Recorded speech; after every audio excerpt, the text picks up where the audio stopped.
Good morning, everyone. I'm someone who likes to get started right on time, so we're going to go ahead and get started this morning. Welcome to Lone Star College Tomball. I'm so glad you guys all came out to see Ryan speak today. My name is Shannon Marino, and I'm the Director of Student Life here at Lone Star College Tomball. And I'm responsible, my area is responsible, and all these wonderful people in the red shirts, for bringing programming to campus that supports our students out of classroom learning.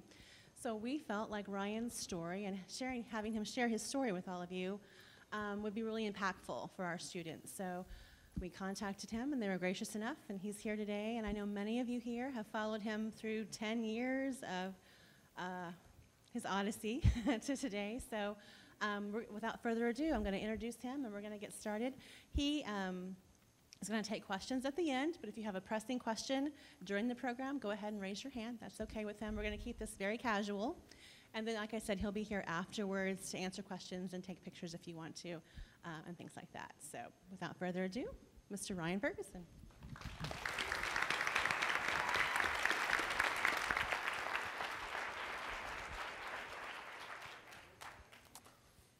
Good morning. I wanted to start with this picture because to me, it's everything. It's family. And I think when you look at the justice system and what everyone has to go through in the justice system, you have to have support. You have to have an amazing family to get through this. And to stand up here and say that I succeeded in proving my innocence and that I made it through 10 years of prison by myself would be complete crap. It would be garbage. I would not have made it at all. I would not be here today if it was not for my family. If you guys could please stand up. All right.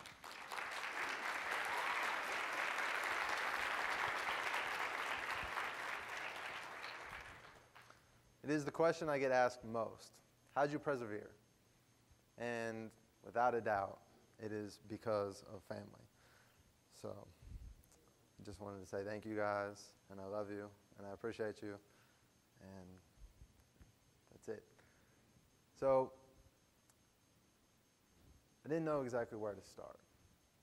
10 years is a very long time, as I'm sure you all know. And there's so many vicissitudes. There's ups and downs. You can't explain the whole 10 years in just a sentence or a phrase or anything. So I'm going to start in the middle, because the beginning or the end seems too simple. Seems like it should start there.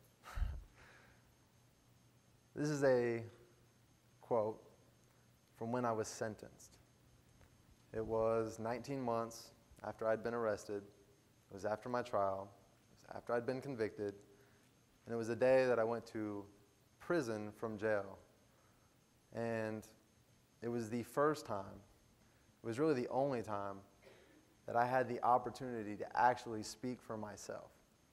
And I think that is misunderstood, because from the second you're arrested to pretty much forever, for most people, we were fortunate, you have no voice. People are talking for you. You have attorneys talking for you. You have the press talking for you. You have prosecutors talking for you. People you don't necessarily want talking for you are saying all types of things about you. You have zero control over it. So this is the first and only time I had the opportunity to say anything until I talked to 48 hours after I was already convicted, after I was already in prison.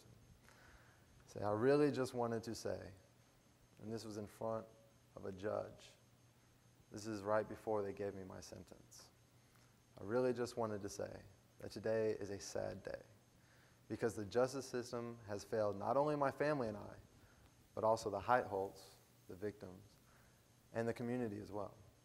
It has failed because they're sending an innocent man to jail, because they're letting a horrible person run free without a care. But someday, the truth will come out, and everyone will see that I am innocent, and I will be free. And that will be a great day, because on that day, the justice system will finally have done justice. And that was very scary for me to say, because it was the only time in 19 months that I actually had a voice. And as I stood up and I spoke those words,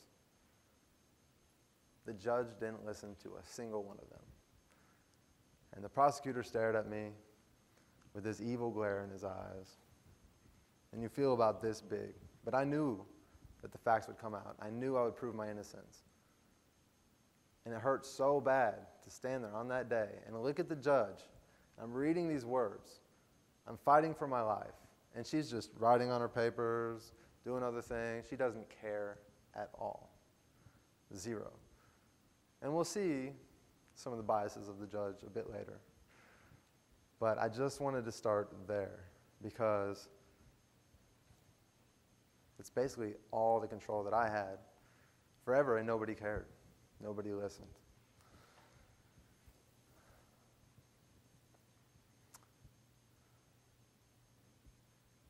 So, yeah. So, before we get too deep into it, I know many of you know about my case.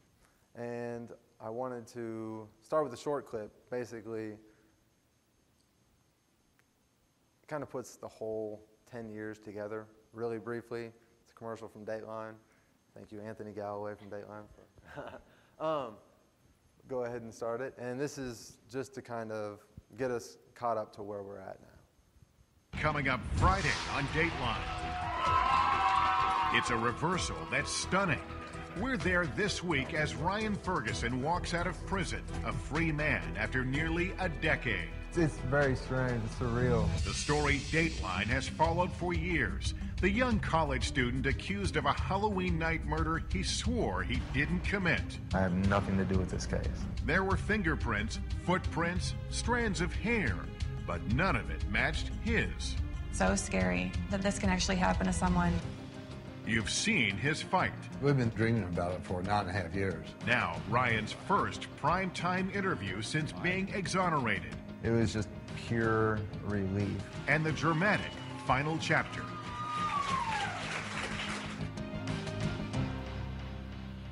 So this is the beginning of it all.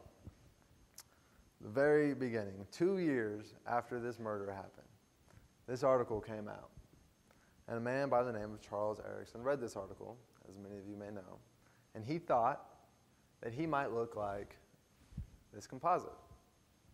Charles Erickson believes that he blacked out that night of the murder and knew he was in that area, so he assumed, I don't know how someone assumes that they did something like this, that he could have been involved in this murder. So he starts talking to friends, asking if anybody knows anything about it, trying to figure out what he did that night to make sure that he is not the bad person he believes he could be.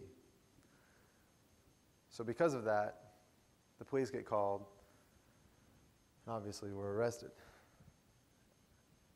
So I'm in Kansas City. I'm going to college, like many of you, same age as many of you here today. And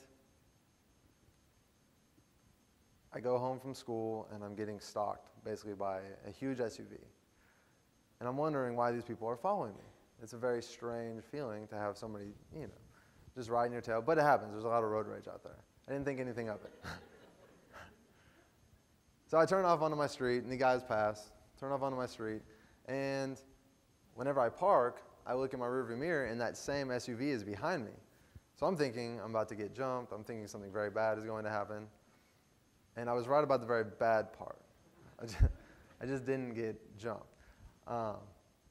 Within 2 minutes, there were 5 cars there. It was the KCPD, FBI. It was a lot of different individuals with the authorities, and they're screaming at me, yelling at me, and telling me to put my hands up and get down. They don't know what they're telling me to do, but they're telling me to do it. And it was very scary. And they wouldn't tell me why they were harassing me. They wouldn't tell me why they were arresting me. They wouldn't tell me anything. I didn't know for at least an hour, probably 2 hours, what was going on or why they had come to get me. So I end up in the interrogation. And this is my mugshot. I wasn't quite ready for a picture that day. I was actually going to play basketball, just got out of class, as I said. And I didn't think anything of the interrogation because, to me, I didn't know how the justice system worked. And I realized that most people don't. And I guess that's part of the reason I'm here today, is because for the most part, we have no idea what really happens in interrogations, what happens with how they question people, what happens with how the prosecutor takes that information and chooses to basically try to convict somebody, tries to take their life. And you always think that they're trying to do the right thing. I believed that they would look at the evidence and they would see that I had nothing to do with this. It was an inconvenience for me, but I'd be home in the next couple hours. I'd be home at latest the next morning, and everything would be fine. They just look, I'd help them out the best I can and go. And you see that in a lot of cases. That's why Amanda Knox's book meant a lot to me, because the exact same thing happened to her.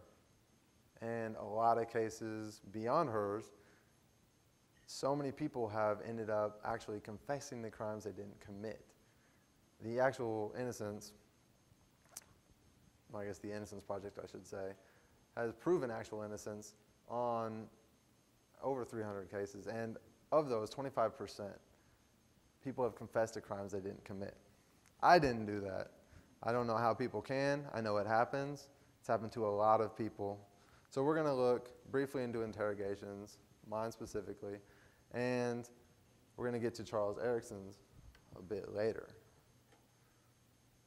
Never did I expect that I'd be running as a suspect. Hard to hear. My name on the damn radio. I'm like, my life is over in the corner, dude. I mean, I'm not going to get accused. Well, you got to remember, in this country, it's innocent to prove guilty. Yeah, but public guys a little bit different. Sure. Okay. So say you stayed at the bar till 1:30. Yes. When was the murder? I don't even know. Well, again, this is poker. We're not telling you everything because you know why? You ain't telling us everything. But listen to me. You wanted to hear it, I'm going to tell you. All right? We're trying to help you out, but you're just being so damn hard-headed, I can't believe it. You're being hard-headed, but we'll get around it. Here's what happened. Leave the bar at 1:30. You say you stick around for a few minutes, talk to your sister, right? You get in the car. You take Chuck straight home to Chick-fil-A out there at West Point Subdivision, right? And then you drove straight home. Okay? If that is true, which it is not, Chuck puts himself at the murder. Not only does Chuck put himself in the murder, Chuck puts you in the murder, and then we got another witness, Dallas, that says, yeah, I saw Chuck running from the area, and he says, me and Ryan just beat this guy down.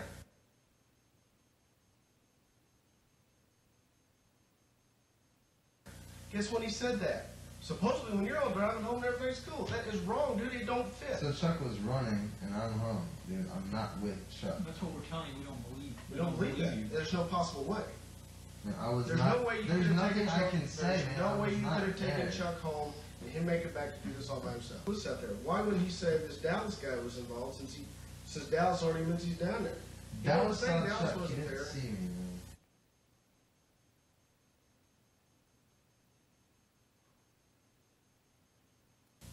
I didn't, you keep saying that. You don't have to remind me about what I've told you. Well, I was not there. I don't know what you guys Yes, want you from were me. there. No, I was not there.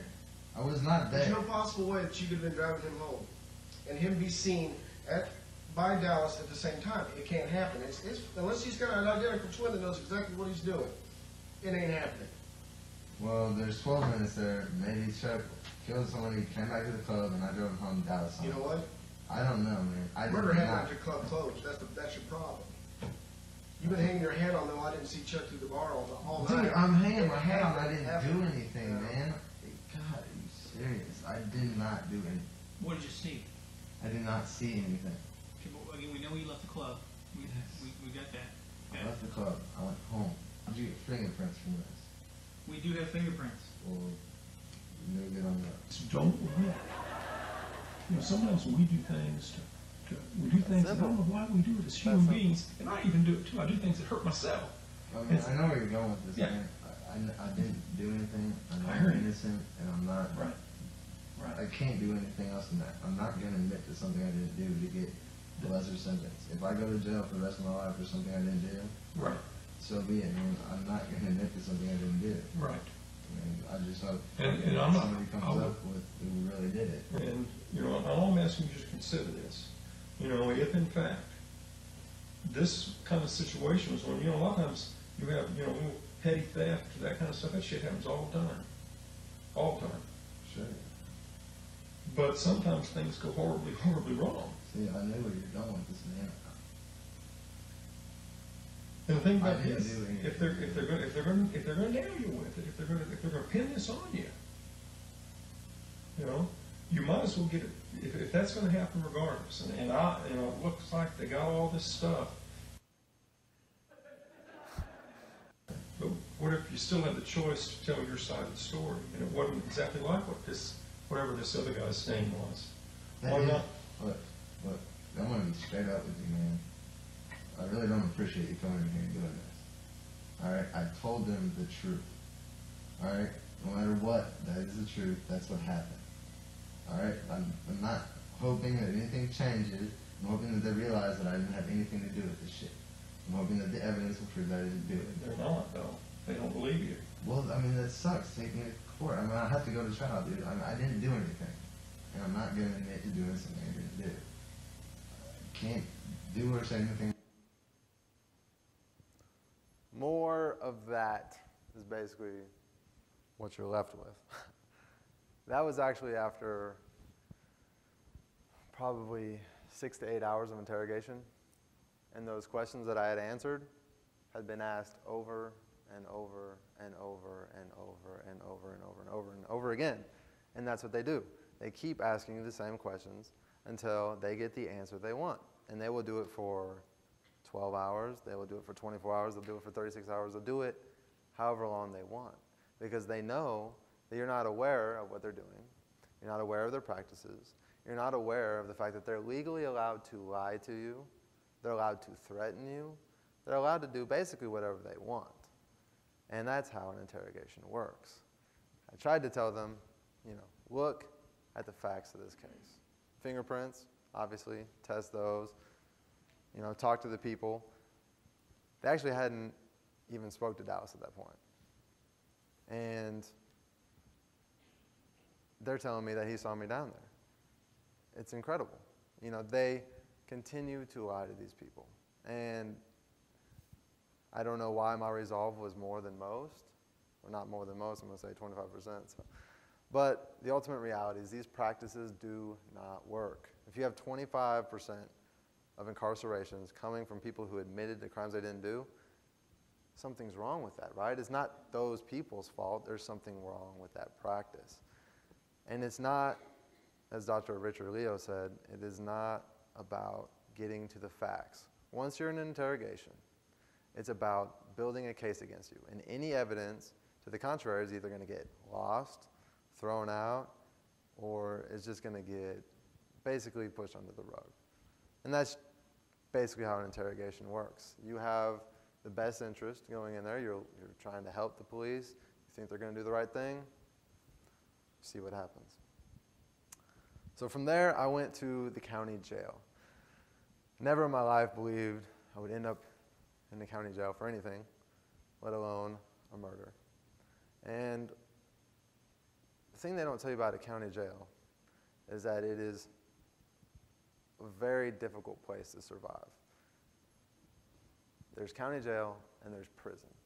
Who in here, just a quick show of hands, knows that there's a difference between county jail and prison? Wow, okay. I didn't. and my family didn't. We certainly know now.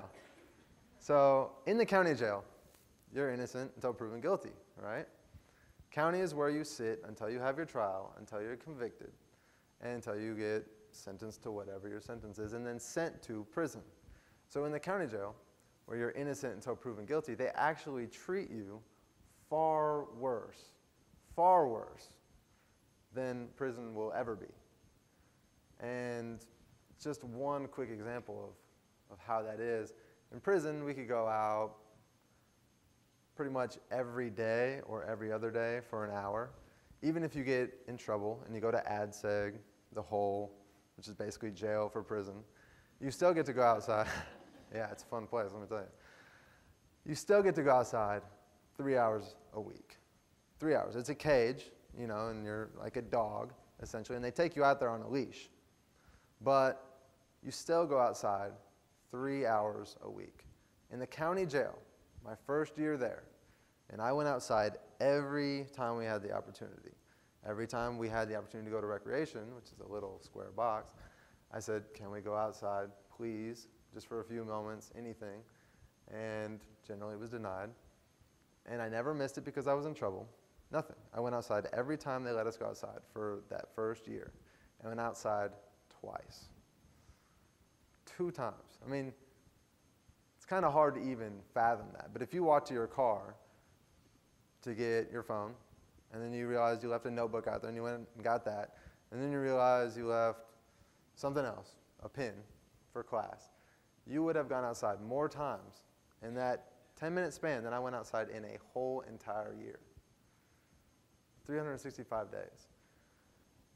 And that's, just one example. We couldn't get proper dental care, tried to do that a lot. Couldn't get any medical care, couldn't buy food, so essentially whatever they give you, you're going to eat. We could get dunking sticks and nutty bars, a little bit of coffee, but that's not really good for you. It's not going to fill you up, and you can only buy so many. And it's very difficult. You had to ration your food so that you don't starve, essentially. And if you do go to the ad segre hole there, you don't get to see your family. You don't get to call them. You get no visits. You lose contact with the world, unless if you have a pen and a stamp and you can write them, which we did. So it's a bad place. We could go on for days just about the county jail and how much worse it is than prison, in a place where you are innocent until proven guilty. What kind of sense does that make? People were so happy. And I would like to actually film this, but people were so happy to be convicted of a crime, finally. Yeah. Because the county jail was so oppressive, they would be jumping up and down. I'm going to prison. Yeah, I'm getting out of here. I'm looking at them like, is this for real? These guys are happy to get convicted of a crime? I mean, they know. They did it. They got to do the time. But you can't just go straight to prison. You got to go get sentenced. You got to take your plea. You got to do whatever. So they did everything they could to get out of there fast, and they were happy as heck. They're like, I'm going to go eat. I'm going to go smoke. I'm going to go outside. I'm going to have some contact visits. Yeah. So,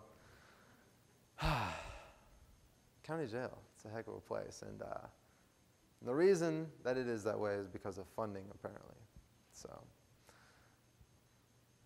while you're in the county jail, you have the opportunity for bond, many of you know. So the 8th Amendment says something to the effect of the government cannot impose excessive bail, and theoretically it prevents against cruel and unusual punishment. As you can see, my bail was $20 million. And this is after having no bail for 8 months, I believe. So one wonders, if I'm in there and this guy next to me has the same crime, he has the same charges, his bail is $500,000, how can I go for bail as a 19-year-old guy? I've been convicted of nothing in my life. I mean, there's no record. I've never been in trouble, nothing. And there's zero evidence at all. There's a lot of DNA, there's a lot of facts about this case, and they all point away from me. They all point away from my co-defendant, Charles Erickson. But because of people's words, I had to sit in that impressive environment we just talked about, and I was given a bail higher than anyone else's for that crime ever. BTK, I'm sure you guys have heard of him. Nice guy out of Kansas, pretty sick man. His bail was half of mine, and he had about 10 more crimes of the same nature that I was being charged with. And I'm looking at this, I'm thinking, how is this possible? How can they give me a $20 million bail? There was a gasp in the courtroom the day they gave it to me, because I really believed that I'd be going home and that I would have that opportunity for a fair bail, a fair hearing, and that I could, bond out and fight this case with my family, be able to go to work, get money to pay for my attorney, be able to contact individuals, because in the county jail, you can't make money, you can't contact attorneys, you really can't do anything, and you can't fight for yourself. That's why family among very many other things, is so incredibly important because they're the only people who will fight for you. So I gave up the idea of bonding out and decided that I might as well get used to the county jail. And as you can see, my skin was pretty bad there after not being outside for 8 months at that point. So from here you go to trial. And trial still to this day is the single worst experience I've ever had in my entire life. I wish I could express to you the emotions that are going through your head when you're in trial, because essentially you're treated like a dog, and not a very good dog. And everyone's looking at you. It's like you're in a fishbowl. A lot of analogies here. And they're not looking at me like you guys are looking at me today. They're looking at you like you're some kind of sick, twisted weirdo, and that you should be punished, and they don't even know the facts. And it's very strange to have people look at you and think that you're a killer, or that you're some devious, strange individual that just no one can understand. Because I look at those people and I can't understand them. And that's how people looked at me. And I knew I was innocent. I knew the facts proved I was innocent. Yet, here they are. They're all looking at me. They're talking about me. And then these people get up on the stand and they say things about you that are not true. And you can't do anything about it. You have no voice. You can't speak for yourself. Remember, this is before I read that statement. And it's amazing because it's essentially like just a show. And you don't know how it works, and you have zero control of it, and they just use you. It's like you're a pawn in their game, and your life does not matter. So that's the one thing I took away from it, is that human beings in our justice system, they don't exist. We're not people anymore, we're pawns. The day you're arrested, you are essentially nothing. So for many years of my life, I was nothing. I was a number. I was irrelevant to society. And that's how I felt. And I think that's how my family felt for a time, because we had zero respect from the people that we trusted to take care of us, to take care of the community. So here is Charles Erickson at the trial and in interrogation. I put them together because it shows the contrast between what happens in interrogation, what happens in trial, and basically shows how sick it is and how somebody can be so very different, yet a prosecutor will allow them to get on a stand, testify against you, and take your life. He was down here and he had a belt, and he had his foot on his back, on the victim's back, and he was pulling up on the belt like this. What? Okay. Then what did you see? I saw Ryan over the guy. Okay. What was he doing over him? He was just like that, basically. On his neck, strangling him? Yeah. And the guy that was being attacked was on his back? Yeah. Okay. I think. Okay. Yeah. Does that sound right? Let's go back to when you were talking about how you saw Ryan strangle this guy. Now, we know what the guy got strangled with. That's kind of the thing I've been holding back from you. Okay. All right.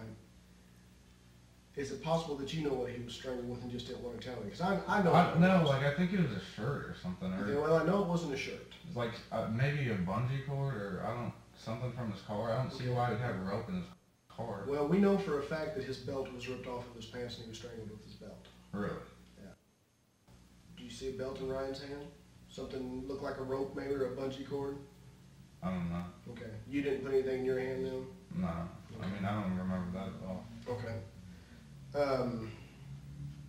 Is it possible Ryan could have got him and you not know about it? Yeah. Okay. So it's possible Ryan could have strangled this guy with his belt, got the keys, and you not know. With the man's belt? Yeah. His own belt? Yes. Does that ring a bell?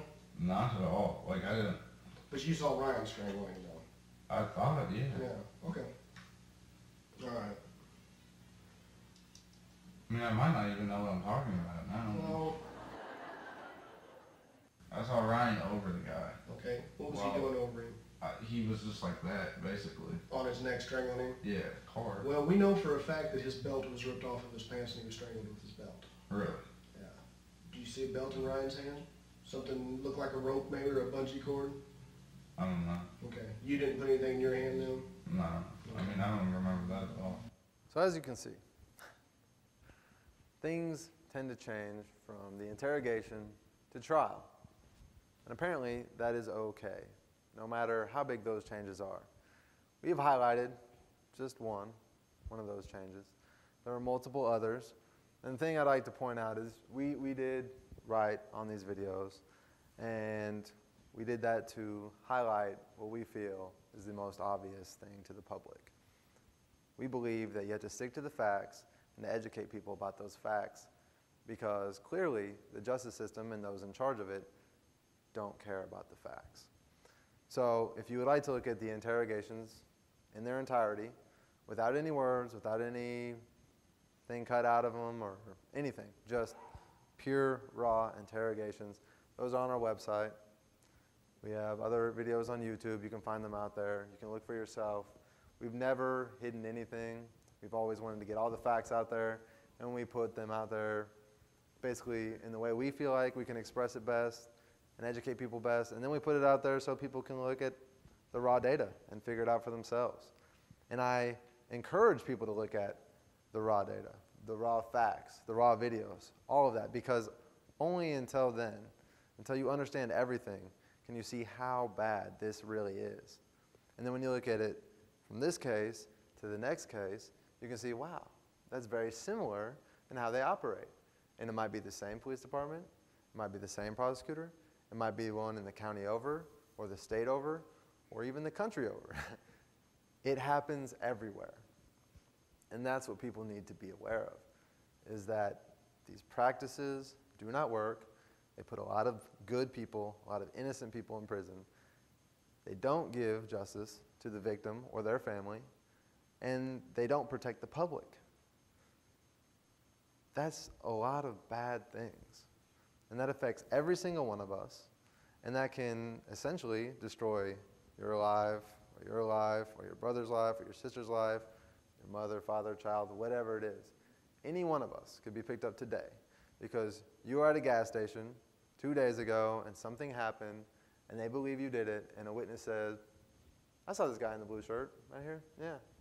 He's got his arm like this. Yeah. Pretty sure that was him. Looks just like his beard. I'll testify to that. Okay. And this guy was 3 towns over. He doesn't know what's going on. It doesn't matter. It only matters if he has a cell phone record or something to prove that he was over there. But if he's asleep, if he lost his phone, if there's no picture of him in Walmart, he's done. Goodbye to the next 20 years of your life. And it's just that simple. And it happens every day. It's happening to somebody right now. And to me, that's the most important thing about being here, is to spread that awareness. Because until everybody understands it, and that it does happen on a daily basis, this will continue to happen to people just like me, and just like my family, just like all of you, because we're exactly the same. So that's trial. I'm glad to have that out of the way, because that was, I don't know, it was a bad experience. And even then, I was happy to be out of the county jail. Wasn't exactly happy to go to prison, but I figured, hey, I can fight it from prison. I'll be able to actually hug my father. I'll be able to hug my mother. I'll be able to talk to them not behind glass. I'll be able to go outside. I'll be able to actually start some kind of a life, because then I can actually help myself at that point. I can actually look into my own case. I can go to the law library. I can make phone calls. I can talk to people. And it's a terrible place, don't get me wrong. You don't want to end up in prison. But compared to the county jail, you might as well be in Disneyland. So when I got to prison, I pigged out.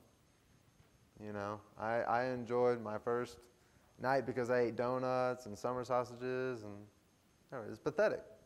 It's sad. And I look back at that like, so many things were taken from me that I actually was happy. I can't say happy. It's almost impossible to describe. But I was almost content with being in prison because it felt like so much had been given back to me. And I knew I didn't belong there. And I know that my family knew that, and I knew the facts were out there. I knew the prosecutor. He should know. If he has any intelligence whatsoever, he does know. So I went to prison, and it's scary, but it's your life, and you have to make a decision.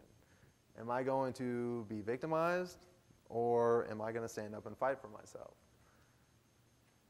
And this is the prison that I was at, Jefferson City Correctional Center, also known as the Blue Roof Inn, for obvious reasons.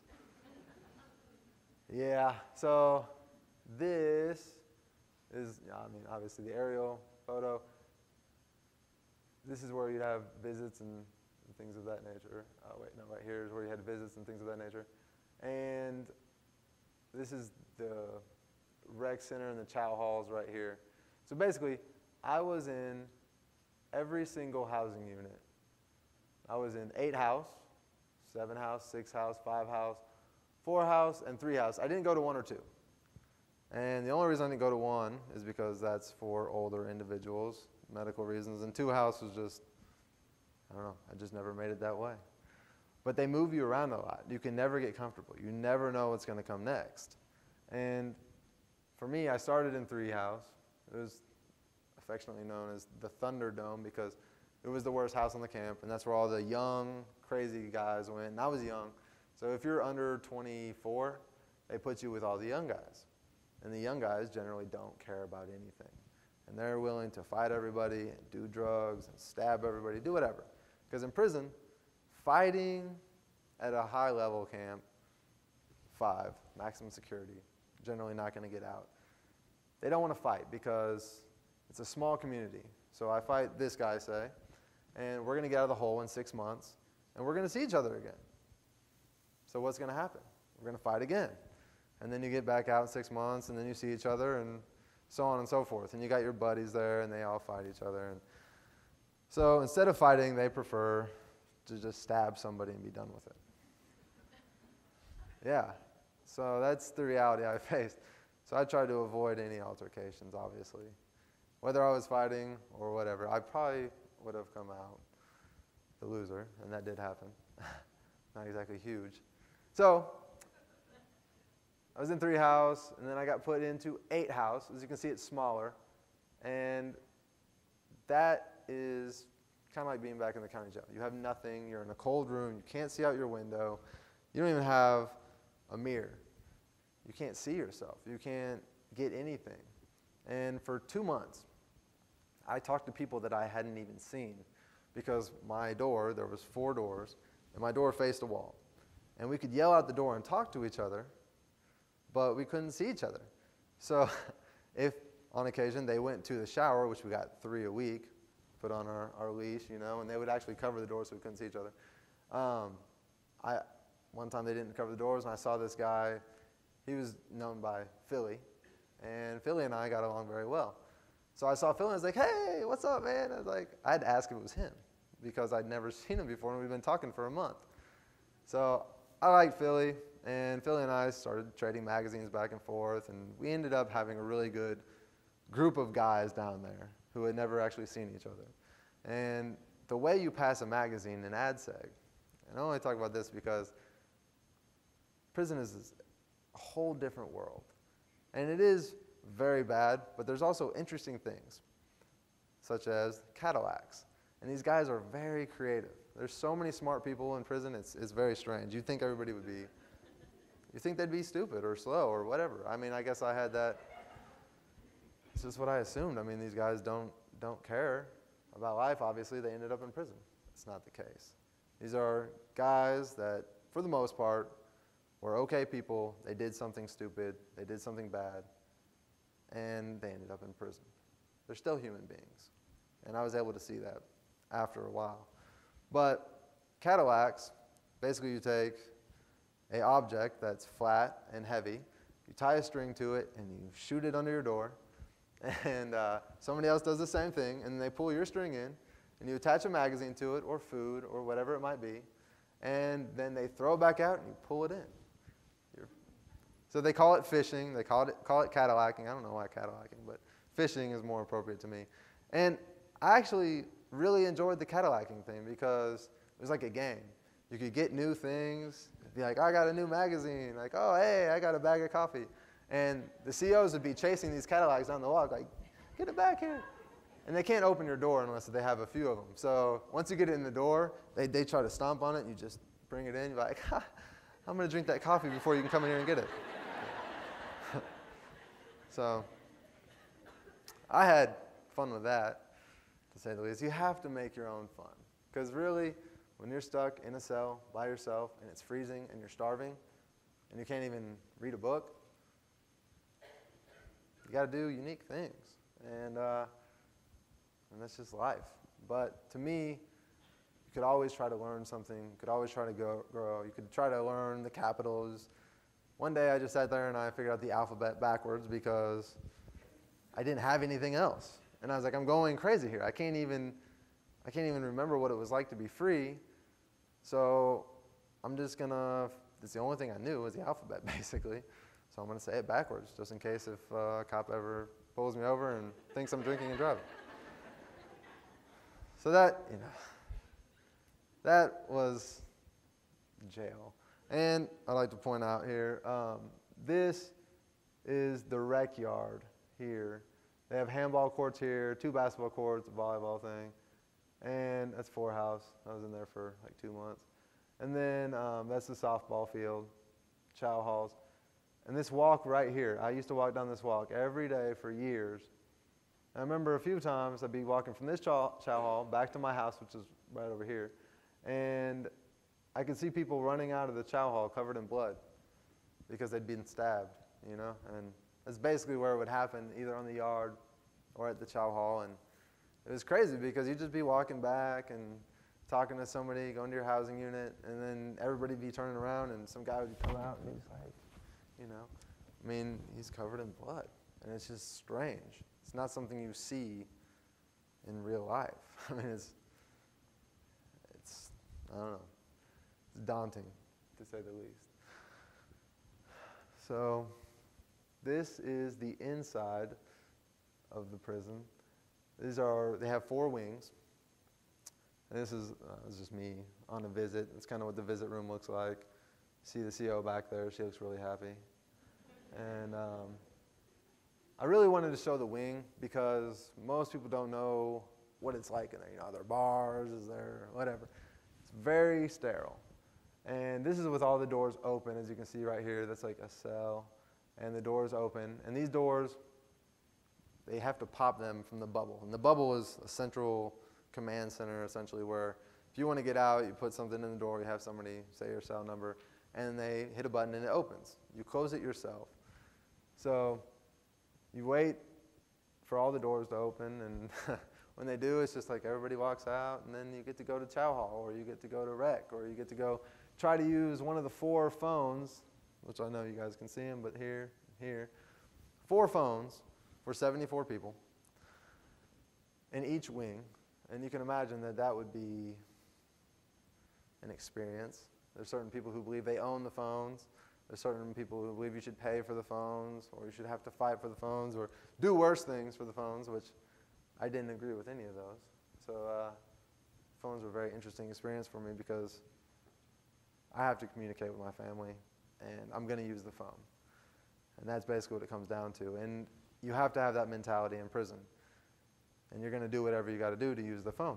So after a while, I got to use the phone whenever I wanted. I just had to go through a few ups and downs to get to that point. But that's for a whole nother day. But it's intimidating because it's not just one guy. It's not 2 guys. It's a whole group of guys. And you're generally not going to get stabbed over the phone, but those cells, they open. You can't stop them from opening. And 2 or 3 guys can run into your room and do whatever they want, anytime. And you can't stop it. There's nothing that you can do. You just have to let them know that you're willing to do whatever necessary to stop that from happening. And I was fortunate in that people knew right off the bat that I was not going to take anything from anybody. And a lot of guys, for some reason, I never understood it, they wouldn't defend themselves. They wouldn't stand up for themselves, because so many times all you would have to do is tell somebody who was, I guess, bullying you or picking on you, whatever, just, you know what, man, I'm not going to let that go. If you got a problem with it, you can hit me, you can do whatever you want, but I'm not going to do that. I'm not going to get off this phone, or I'm going to make you get off that phone, whatever. And you do it once, people are going to respect you. You do it 2 or 3 times, you can do whatever you want. And it's just that simple. You just say no, and you just stand up for yourself. But so many guys, even big guys, they don't stand up for themselves, and they end up getting things taken from them, like their coffee or their food or other things. And it's sad. It's sad because you want to defend those people and you want to stand up for them, but nothing's worse in prison than the guy who won't stand up for himself. Because I'm not going to get stabbed over this guy who won't even do anything for himself. Because, you know, I can tell the bully, the mean guys, whatever you want to call them, that he should be left alone. He's an all right guy. He's just a little bit weak. He just doesn't know what's going on. And this guy will, you know, he'll be like, oh, it's okay, whatever. And now you have people coming at you, and he's still not. I could go on about that one, but it's very disturbing. And it's scary because you just sit there and you watch people get victimized. And you can do nothing about it because you're not going to tell on them. You're not going to say, oh, wow, this guy over here is going to get something taken from him. Or he's going to get hit just for being alive or just for being in this particular environment. So you just watch it happen and just be glad it's not you. And that's the life you live. So we went from that, years and years of appeals, and finally get to the habeas hearing. Literally, it's meant to produce the body. So in the habeas hearing, a lot of new information came out. Here is a brief clip. Studio 8A. Coverage you can count on in high definition. This is KOMU 8 News at 10. My testimony was false. There you hear it. A key witness in the Ryan Ferguson case made new accusations against prosecutors today. Good evening. I'm Angie Bailey. And I'm Jim Rick. Thanks for joining us. KOMU 8's Danny Spiewak is here in the studio with the latest details on today's hearing. Right. It was Jerry Trump who testified today. Now, he's the man in 2005 in that trial who has said he saw Ferguson actually at the scene of the crime. Now, in hearings to determine whether Ferguson deserves a retrial, he's changing his story. And today he told the court a story that nobody's ever heard. When you pointed to Ryan Ferguson in the courtroom and you said, that's the person you saw at the Columbia Tribune parking lot, was that true or false? False. Jerry Trump's tears tell the story. Do you anticipate or want anything for doing this? Yes. I'd like to have forgiveness from Ryan and his family. Forgiveness for telling a jury in 2005 he recognized Ferguson from the murder scene because of pictures he'd seen in a newspaper. A lie, he says now. It helped put Ferguson in prison for 40 years. He says one man is responsible for the fake story about the newspaper pictures. And did you make that up, or did someone else make that story up? Someone else did. And who was that? Kevin Crane. Crane's the prosecutor from the 2005 trial, but the Attorney General's office isn't buying Trump's recantation. How is it that you're able to remember that today and never have been able to remember it up till now? I had remembered it before. I didn't want to say it because of fear of being in trouble with Mr. Crane. Crane is expected to testify later this week. The hearings run through Friday. After that, it's up to the judge to decide if there's enough evidence for a retrial. Close the night. Here's that newspaper article they were talking about, which is something that took us years to figure out. Essentially, only a prosecutor would know the actual methods of getting an identification, because they're somewhat strict. And you can't do certain things, and you have to go about things in a very particular, precise manner to make sure that that evidence is preserved and that you're not leading the person or you're not pointing out the wrong person. So essentially, a newspaper article that was sent to Jerry Trump would have been very convenient in terms of identifying myself and Charles Erickson. Unfortunately, that didn't hold up very long. And I say not very long because a few years in our justice system is really not that long. Many people who are incarcerated spend 15, 20, even 30 years in prison. I spent a decade. I was very lucky. So fortunately, he admitted that he never got this newspaper article. And where this story actually came from was inside of the prosecutor's office. That was just one recantation. The second is Erickson. As you know about this case, there was a lot of evidence. There was fingerprints, DNA, hair, things of this nature, footprints. None of it matched myself. None of it matched Erickson. None of it. The only reason I was even arrested was because of Charles Erickson. The only reason I was convicted is because of Charles Erickson and Jerry Trump. At this hearing, both of them admitted that they got on the stand and they lied to me and they told how that happened. So here's the second recantation. 3 more witnesses will take the stand today as Ryan Ferguson's evidentiary hearing continues. Chuck Erickson took the stand yesterday and gave his latest story of Ken Heithold's murder. KOMU8's Jessica Smith was in the room and tells us what he had to say. Did you remember committing the murder? No. That's not the story that got Ryan Ferguson here. I felt the need to give a story that didn't have me as the main perpetrator, I guess. A title he's passed to Ferguson.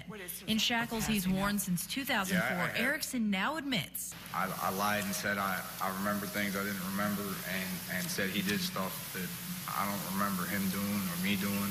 He says he can't recall a single detail from that night in 2001. So what I know of what other people say, which is what I've been doing since this whole thing started, based on what the newspaper says and other people. Erickson insists he tried to tell the truth in the beginning.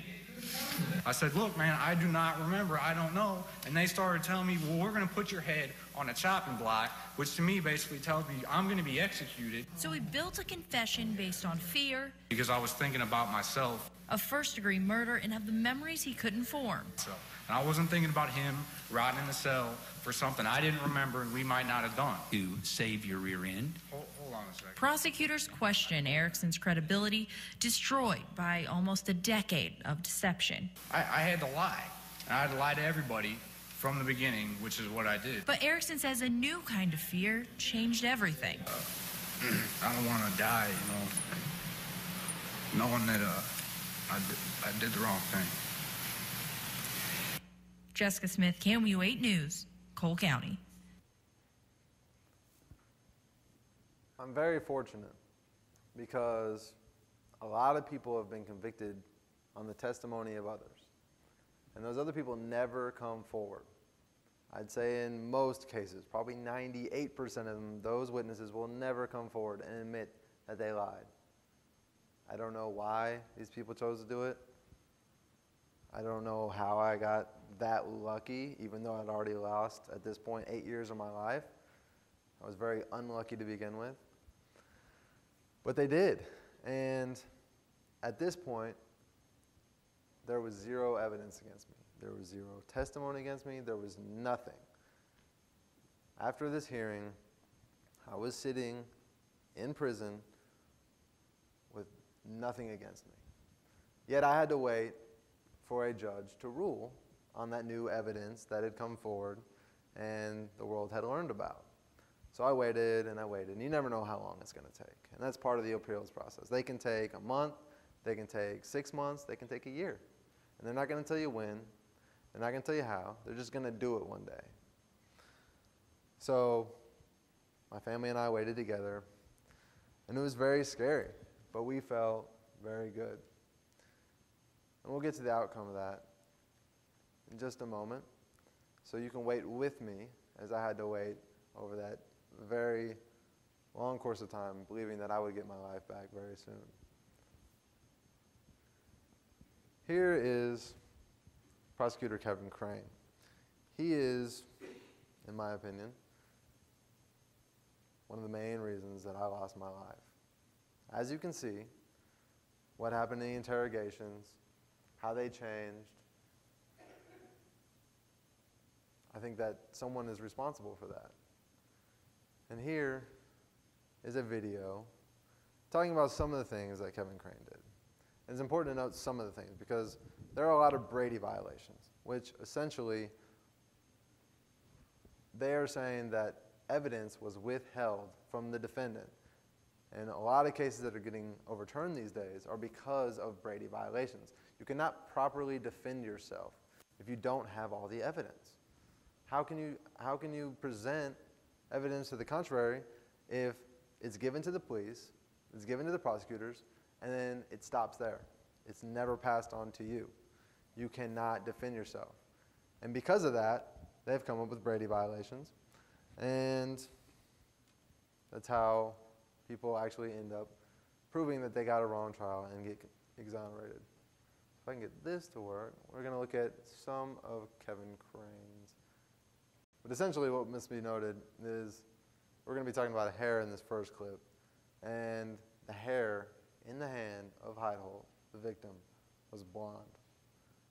So let's see if Kevin Crane knows the difference between brunette and blonde. Oh, he's a smart guy doing his job. But he told you 5 times, I counted him, 5 times in opening statement, that the evidence would be that there would be a bloody hair in the bloody hand of the victim that wasn't Ferguson's or Erickson's or the victim. Okay? Number 1, ladies and gentlemen, and we went through excruciating detail on this, there's no evidence that that hair was ever in his hand. And there was no evidence that it was bloody. Think about that. Think about that when you go back there. As you can see from this Missouri State Highway Patrol laboratory report, the hair was found in the victim's hand on the date of the crime. There can be no doubt. The FBI report sent to Detective Nichols conveys the same information we just saw for the Missouri Highway Patrol. This is a copy of Jeff Nichols' deposition, which he gave in 2005. From the transcript starting on page 63, line 22, Nichols stated, "I don't remember the specific location of the hairs on the hands, but, you know, if they were on the palm or wrapped around a finger or on the back of the hand, but they were in the hand area and they were recovered. And I think I probably indicated on the box or the container that we placed them in a more specific location information." This is a copy of the transcript from Ryan's 2008 evidentiary hearing where Kevin Crane admits that there was a hair in the hand. Starting on page 771 of the transcript, Ryan's attorney asked the following question of Kevin Crane. "The bottom line, there was one hair from the right hand of Mr. Heitholt that was not consistent with any of the standards that were given to the FBI lab microscopically?" Kevin Crane: "Yeah, that the FBI did the DNA on?" Attorney: "Yeah." Kevin Crane: "Yeah, that's my recollection." Attorney: "And that hair didn't match Ryan Ferguson or Chuck Erickson, correct? Because their hair standards were sent?" Kevin Crane: "I think that's the way they came back, yeah." These photographs came from the autopsy photographs taken by Detective Nichols. You can clearly see the hand is bloody. The idea that Mr.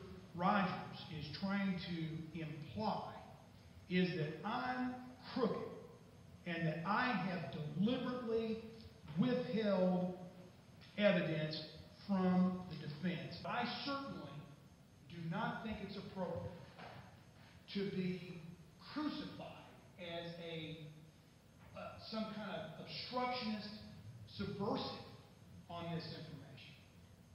Whether your secretary or your investigator knew of it, it is imputed in law that you knew it.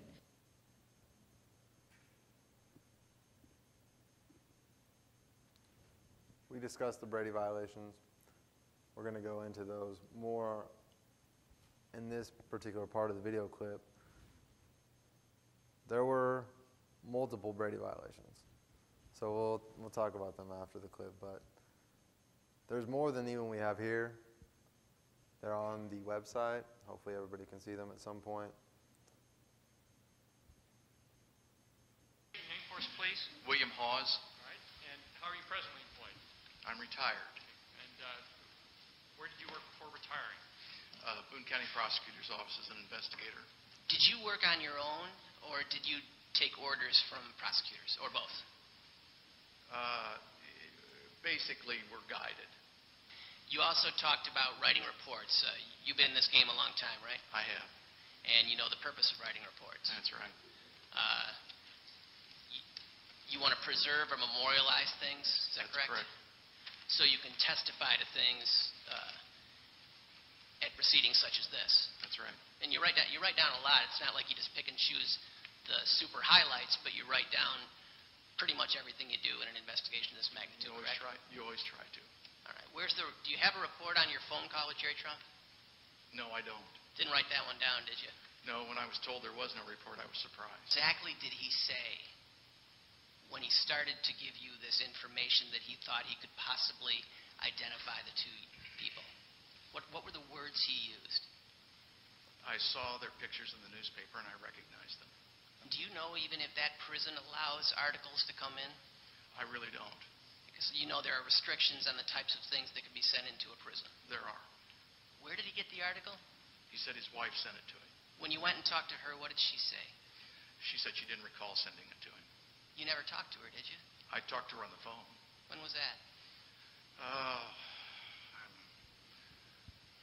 I don't know. It was sometime after that, and she was very reluctant. Did she write? The importance of this is the fact that we never got a police report. We never got anything about a phone call with Jerry Trump's wife. And he even says, the investigator for the prosecutor says, you should write a report on everything. It's very important. Why is it important? To preserve the evidence, to let everybody know what's going on in this trial. We never got that report. It's one of many that were never passed along to us. Report on that? Did you write a report on that? No. I recall talking to her. But again, you didn't write a report. I did not write a report.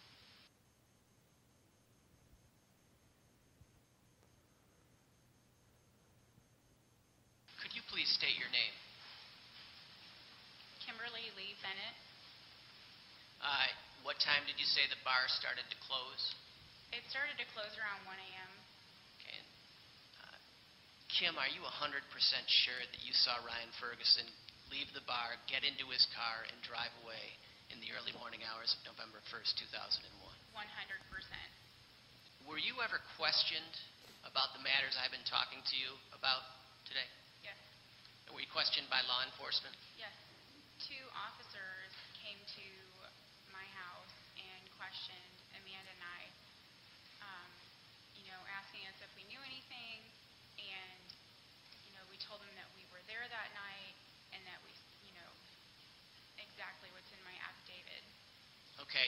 So 2 officers, are you referring to officers from the Columbia Police Department? Yes. Can you describe the 2 officers to the best of your ability? One of them was... We get the point. This goes on over and over again. We've seen multiple reports. Each one of these individuals, under the Brady violations section, there was a report that we didn't get. With Shauna Arendt, it was a very important report where she says she was in the prosecutor's office, and she tells him, this is after she's been identified as the sole witness. They said Jerry Trump wasn't even the witness because he himself says he didn't see those people. He didn't know what they looked like, what they were wearing, anything. Shauna Arendt is the sole witness to this crime. And she tells Kevin Crane that I am not the person she saw in that parking lot. That Charles Erickson is not the person that she saw in that parking lot. We never got that report. That could have helped in a trial. You think with that report I would have ever been convicted of a crime I didn't commit? You think I would have even been taken to trial if that report had ever surfaced? We don't have control over those reports. We didn't get them. This is just another case where reports like that didn't show up. Jerry Trump, Barbara Trump, you heard those, Kim Bennett. Michael Boyd, another report on the timelines. Timelines basically make it so the two white guys that were seen in that parking lot, whoever they were, could not have committed this crime. Whoever they were, could not have committed this crime. It certainly weren't me. It certainly weren't Charles Erickson. And then the false police reports. These are things that were hidden. And I think this isn't talked about enough. But if a police report doesn't come out in trial, then it's generally not talked about. You can't really investigate it. You can't bring it out to the public. But these police reports were given to people, Charles Erickson specifically, to make him believe that he committed this crime. These police reports were not true. Or these people lied and there were other police reports. There were other reports that showed that these had no relevance. Megan Arthur looks at her police report and says, I didn't say that. Can they put that in there? Things like this that they can use and will never be confronted. We're just lucky that we heard people were looking at these police reports, so we looked into them. And most of the time, you'll never hear about that. You'll never be able to confront those type of reports, the reports that they're giving to people and saying, this is how we know they're guilty. Because it doesn't come out in trial, you never hear about it. It's sad, but that's how it operates.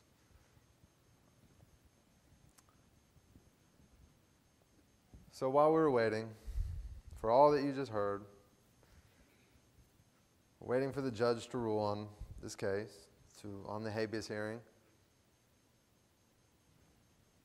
And on the anniversary of this crime, the judge comes out and denies, with no evidence, no eyewitness testimony, nothing against me, denies my habeas claim, essentially just leaving me in prison to rot for the remainder of my life with absolutely nothing.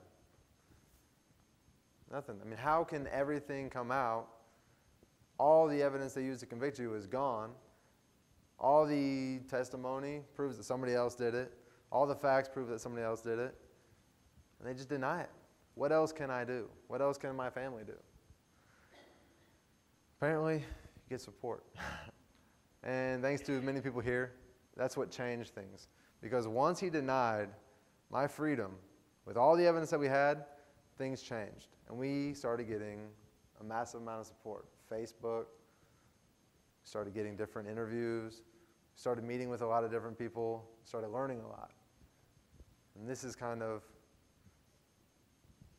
part of what helped. Facebook up here. My father came up with the car idea. He got it wrapped. One of the best ideas I've seen thus far. It was amazing. This guy comes up with all types of brilliant ideas.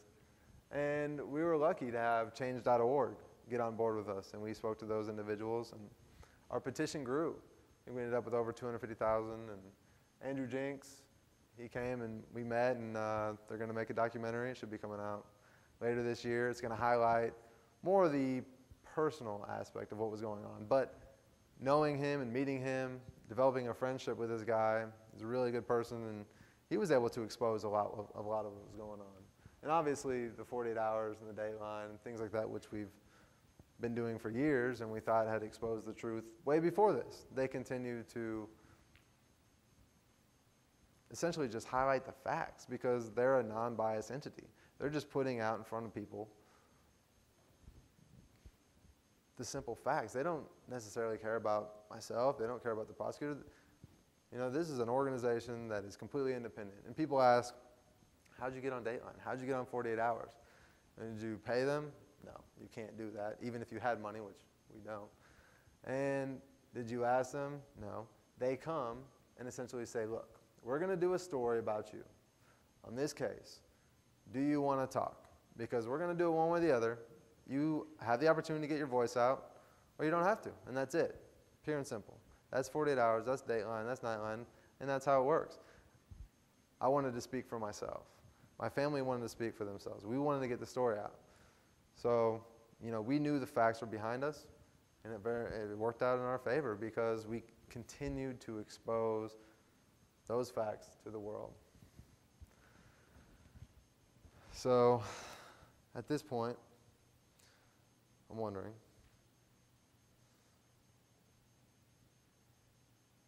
are there any questions? Go ahead.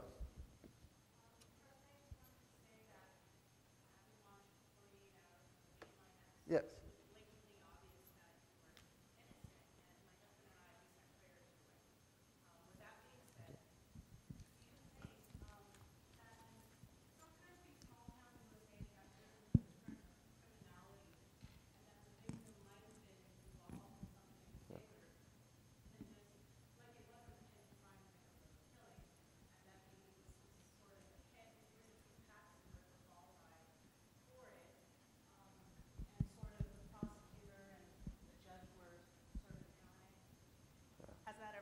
Crossed your mind that it was bigger than you think it might have been?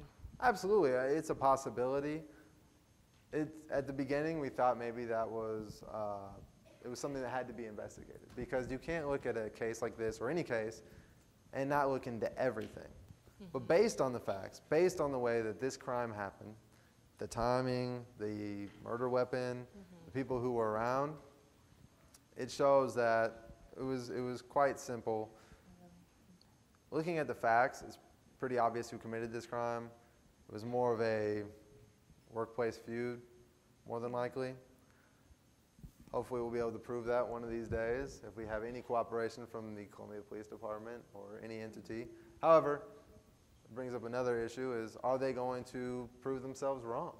Are they going to, the authorities, look at the facts and investigate another person, do more testing to say, hey, we got it wrong. We had the wrong guys in prison. Here's who we should have been looking at.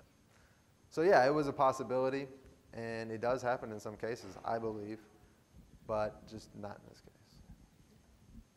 Go ahead.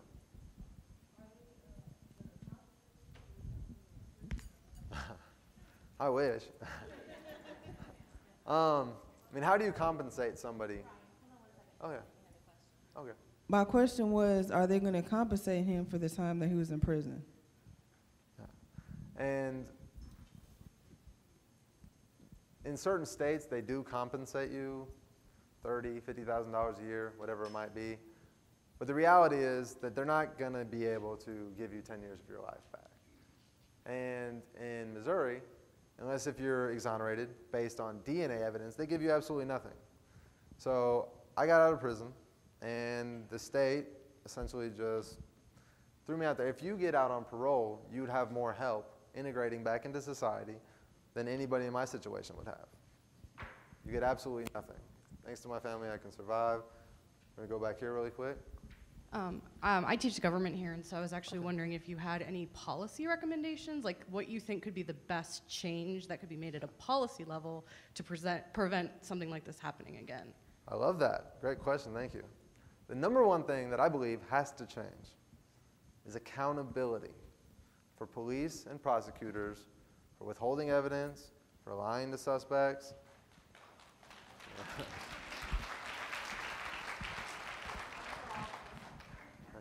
And it'll take a while. And it's happened to two people. One of the cases was here in Texas. Another was the Duke Lacrosse case. But the reality is that until that starts to happen, until these people are held accountable and they know if what they're doing is wrong and they will be put in prison for it, then it's going to continue to happen. Because right now they can do it and be found to have done it, and they'll move on with life, and they won't even lose their law license. So it's scary, and it's something I'm going to fight until the day I die, and we might make changes, we might not, but I'm never going to stop. So. Okay, I came in late, but I just want to ask a question. What's happening to the prosecutor, the people that perjured themselves, the people that lied? What's happening to them? Are they being, a lawsuit against them or charged with anything or a trial? No, nothing is happening to anyone. He's not a prosecutor anymore. After my case, he actually took the judge in my case's job, and the judge retired. I'm leaving. Yeah. So that's always nice. Yeah. So Kevin Crane is actually still a judge. And right now, he's probably determining what's going to happen with another human being's life, multiple people's lives. And there are people who are sitting in front of him right now, knowing what he did to me, knowing what he's most likely done to other people, and he's telling them that they're dirtbags and they're creeps and they need to go to prison for 20 years, when really he belongs in prison. Go ahead back here. I'm an attorney. I practiced family law, though, but as I followed your case, it was clear to me, because of my legal background, you were completely being screwed. I'll just go ahead and say it that way. That's one way to say it. Completely. But my question is, did the victim's family realize that? What has been their reaction to this? We don't hear anything from the victim's family. I think that's the most disturbing part of this whole entire, I don't know, tragedy, I guess you can say, is because they're the initial victims. And they've been re-victimized, just as we were, by the same people, by the police, by the prosecutors. And they're looking at them and they're telling them to their face lies. And it's scary because you don't know what they think. And we can't necessarily reach out to them. I wish we could, because I want to find who did this, to clear my name, but mostly to help them, to give them that peace and that comfort.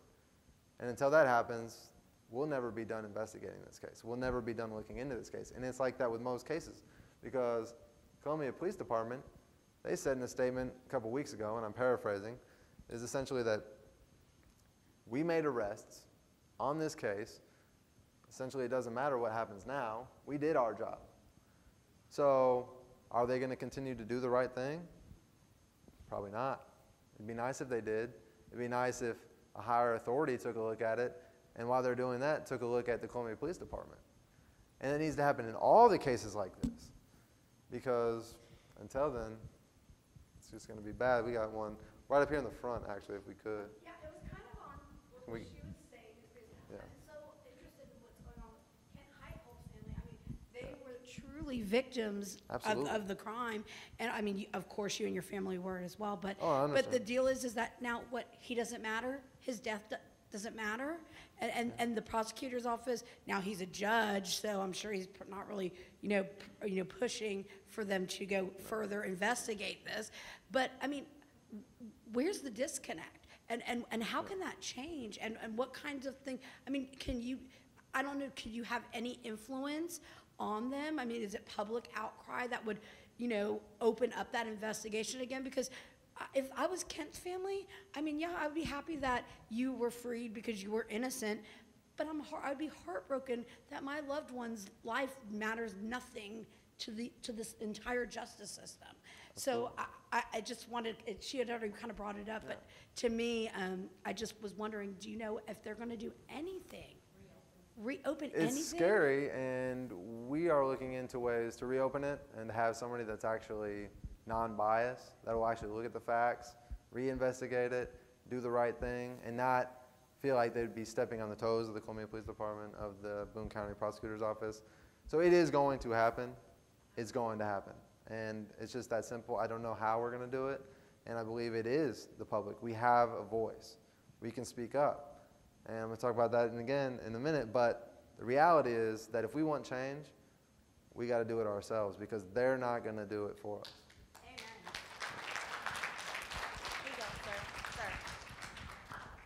Can you summarize what the Brady laws are, and what are they for?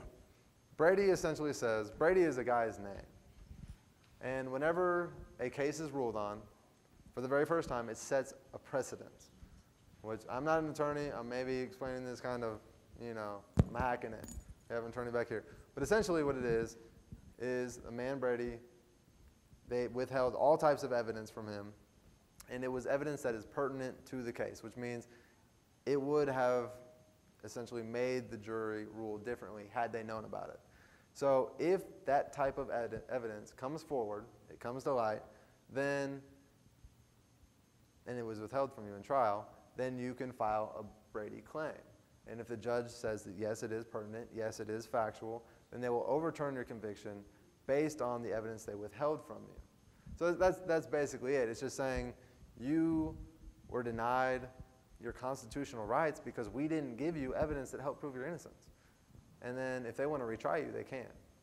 And beyond that, that's the Brady. And then once it's overturned, it's a whole nother demon, and they can do whatever they want. All right, we got.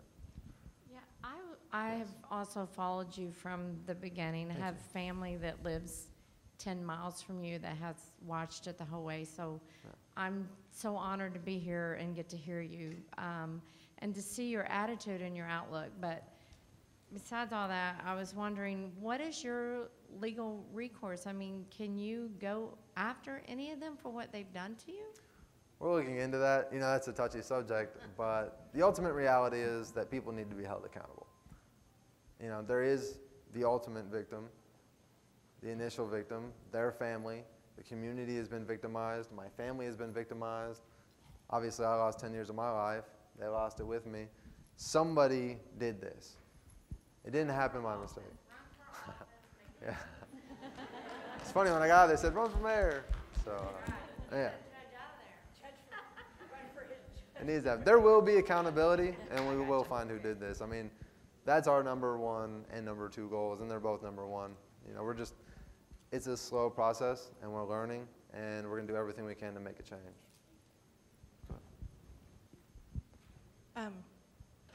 Because of Chuck accepting the plea bargain and everything and being in jail, is he trying to also have everything overturned, or is he able to? He is able to. When you accept a plea deal, it's very difficult. Yeah. And yes. So there are instances where it has happened, and I believe that it could certainly happen in this case based on the facts and based on the evidence. The reality of Charles Erickson is he doesn't know what happened that night.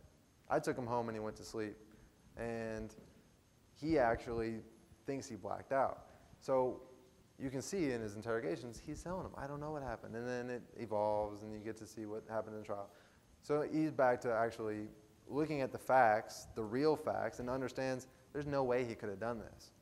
And he thought he was doing the right thing at the time. He thought he committed this crime. He basically didn't know how or why. And he tried to save himself. And that's why he took the plea deal. So I think if a judge takes the time to look at the facts and see how this evolved, which is a laborious process, it takes some time, then, I'll get you next, then I think he should have it overturned. But what should happen and the actual law are two very different things. Hold on, we got this lady right here. She's been waiting. I'm sorry, ma'am. First of all, I'd like to commend your parents Absolutely. for the strength yeah. and fortitude which they have displayed, which is so important in today's times, and also your strength. But what I really wanted to ask is, has your records been expunged, and do you have voting rights reinstated? I do. I look forward to voting. Actually, I'm almost 30, and I've actually voted once. And the one time I got to vote was when I was in the county jail, innocent until proven guilty. This is one instance where it actually happens. Yeah, you're treated like a dog. But I could have an absentee ballot brought in for the 2004 election, the presidential election. So I did, and I voted, and I look forward to voting in the next election. You've mentioned your family and how important and how supportive they've been to you through this whole process. And so I feel that when you received your sentence, they were also sentenced. But life had to go on for them. Indeed. So how, and either your parents could speak, or maybe on behalf of your parents, or maybe you could speak on behalf of them. How did they, I know you have a sister, how did they continue to have Christmases? Did they go on vacation knowing that you were in prison, or did their life stop? Personally, and I'll let them answer as well, I personally wouldn't allow them to let their life stop. It would crush me.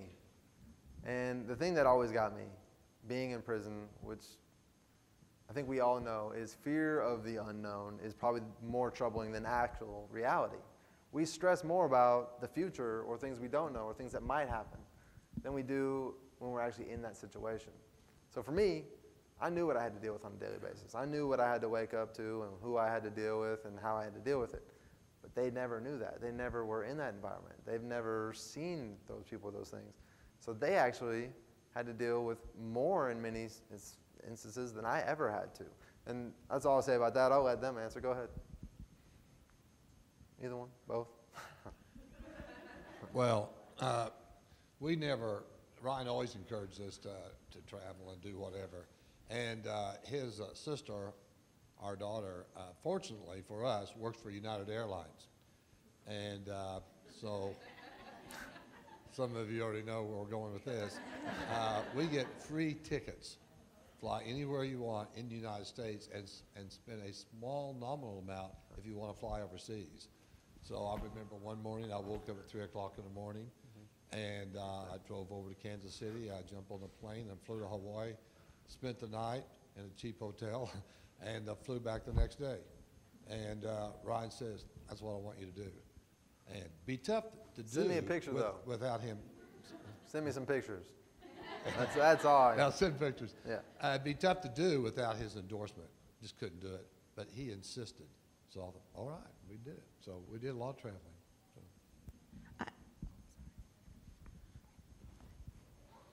Hi, everybody. Yeah, I think the same thing, just to add on to what Bill said. Ryan, I think, tried to shield us from a lot of what he was going through, because as a parent, we would have been horrified if we knew some of the stories of things that he was going through. And you do feel a little guilty that you're out able to live your life. Bill and I would go and visit, and we'd walk out of there thinking, oh my gosh, I mean, he's locked in here. He cannot go out with us. And it was every time over 10 years of walking out of that prison compound, that would just hit us, you know, that he can't do the things that we're doing. And sometimes we would have that conversation, and Ryan would just say, you know, if I would say, I'm getting ready to do something, he's like, great, you know, I want you to do this, have a great time. And he was always encouraging us to do things. Obviously, you know, we both work, our lives were busy, you can't just stop everything that you're doing, even though there are times where you want to. So he's an amazing person, I think, just to, somebody said about his attitude and just how he views life and wanting us, because he knew how hard it was for us, and wanting us to be happy and living our lives, even though he couldn't. Thank you, Mom. I have a question for you. Absolutely. Meeting you earlier, I posed a question to you. How do you deal with the hate? For those who listened to your story and followed your story, and if you're able to empathize and put yourself in those shoes, how do you deal with the hate that could consume you? Absolutely. Great question, as I said earlier, and thank you for re-asking, because we only scratched the surface of it. But essentially for me, people think I don't have hate. They don't think I harbor resentments. And that's because I choose to do positive things. So over the years, I kind of came up with my own philosophy, and I had to survive. And I'm actually writing another book about it. But that's way off in the future. And I'm actually doing that for my own personal gain. But the reality is that we all have hate. No matter what we're dealing with in life, we all have our struggles, and it's a natural human thing. We have to deal with it. So what are we going to do? We're going to grow. And that's the only way to deal with hate. So for me, it's taking that negative energy, not suppressing it, because suppression it'll spin us down, you know, it'll take us out. So take that natural negative energy and turn it into positive action. And by positive action, you can learn new things, you can take care of your body, you can take care of your mind, you can go out and do things for other people. But there's a lot of energy there, and it's okay to have it. It's okay to have those feelings of hate and just raw rage, but it's what you choose to do with that.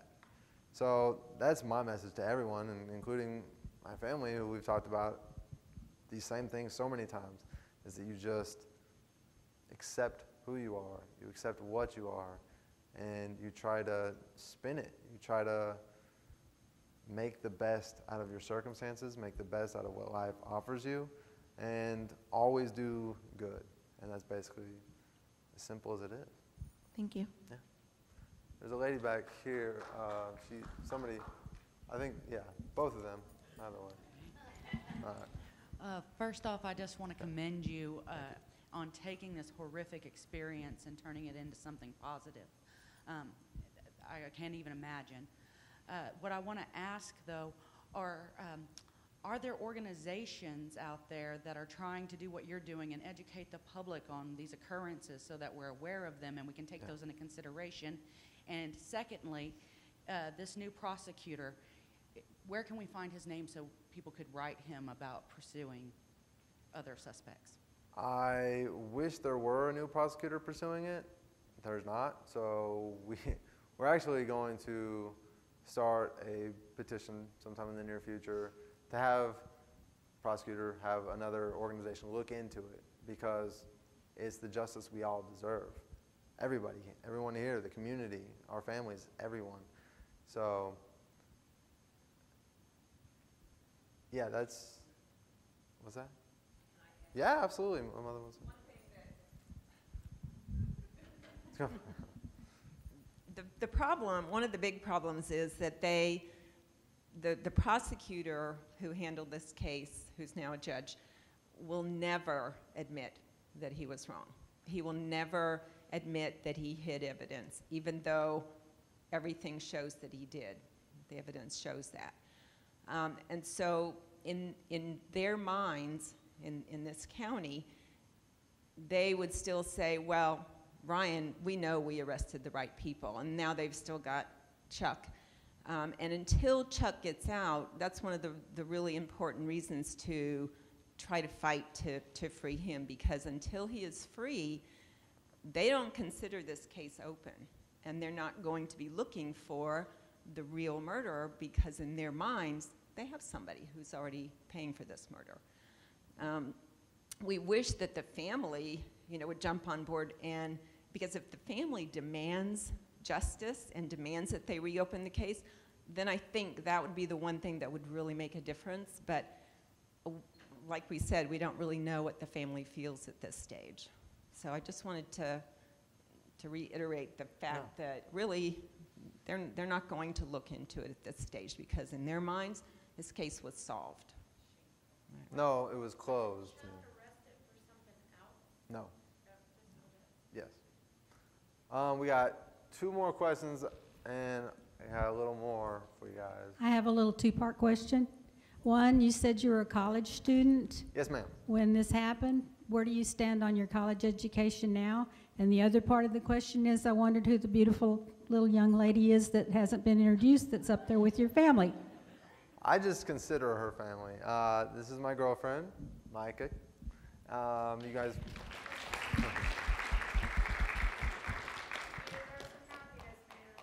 Thank you. Well, she definitely makes me happy, and I hope I do the same.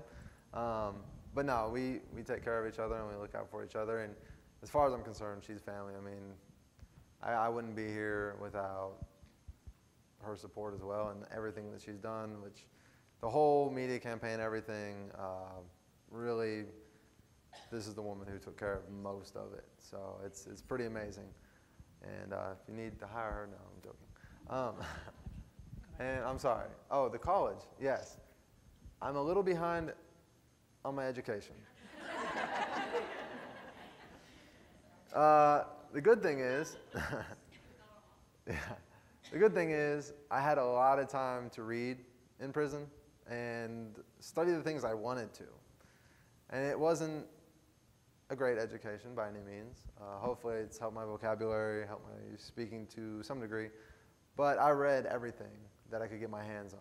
Every kind of book, every kind of magazine. And I really, you know, I started getting the newspaper in the county jail and then in prison, and I would start with the life section, you know, because it was interesting and like entertainment, and I'd read the sports section, and then I'd read the money section, and I got so bored I ended up reading it all, and then I was interested in everything. So every time I got a newspaper, I'd be reading it for 2 or 3 hours because I had to read every single section, when it started with just one.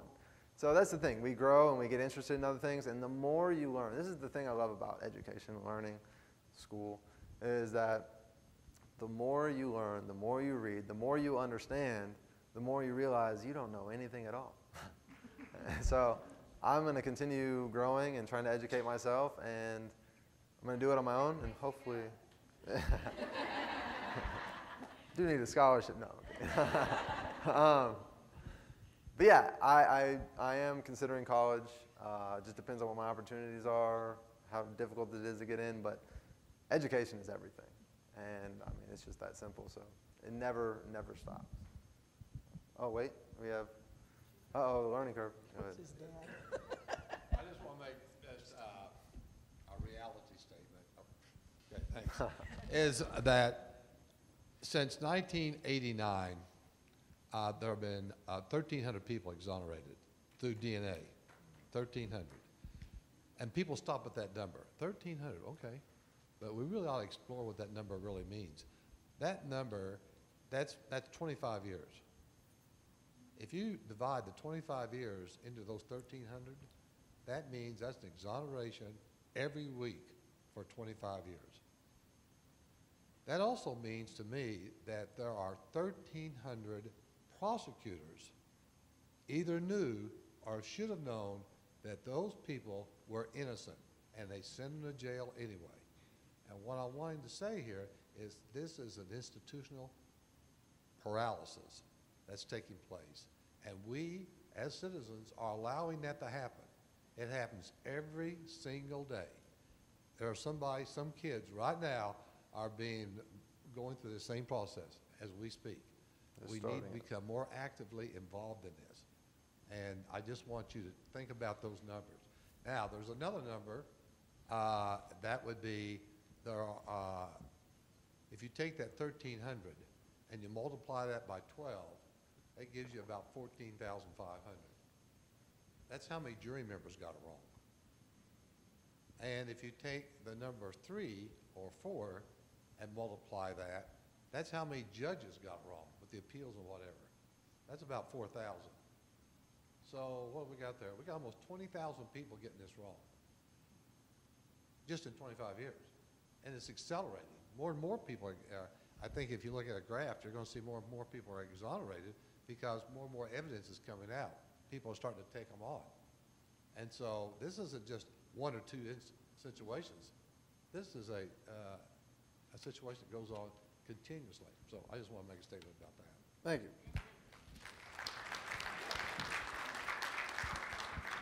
I just wanted to know, have you heard from any of the jurors that were on your case? We have, actually, and one of them specific, I haven't talked to them personally, but one of them, there was an article written about, he talked about the jurors. The jurors were lied to, right? And that's, I think, people want to blame the jury for convicting an innocent person. They were lied to. They were giving misinformation. So if you're given this information that isn't true, how are you going to rule properly? It's impossible. So he feels really bad about convicting or being part of a conviction of an innocent person.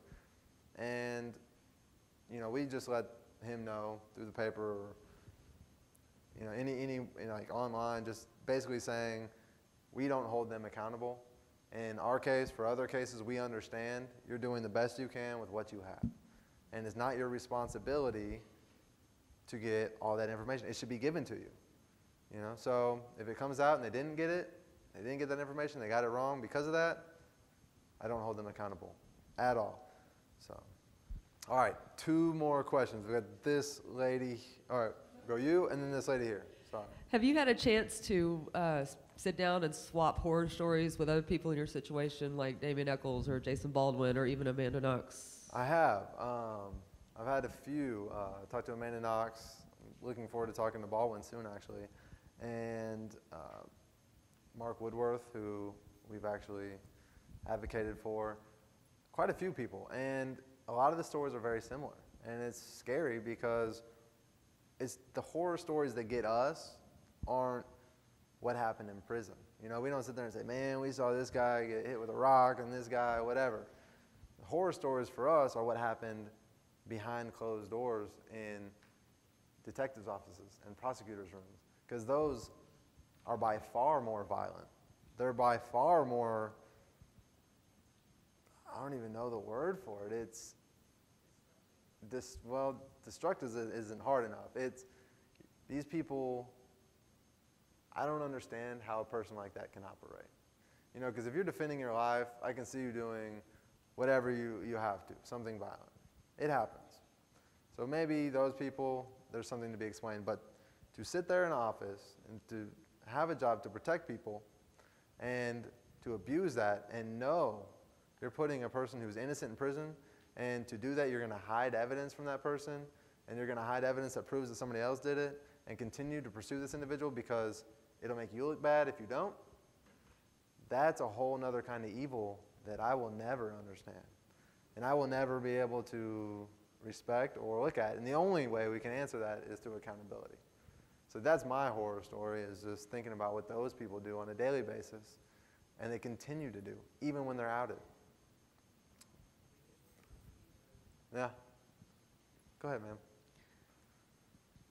I have someone that's incarcerated. My son is incarcerated. Yes, ma'am. And he went through the interrogation just like you did. The night he was arrested, his alcohol level was .0825 at the time he was arrested.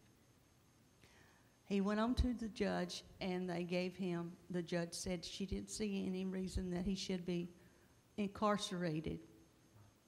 She gave him 7 years supervised probation.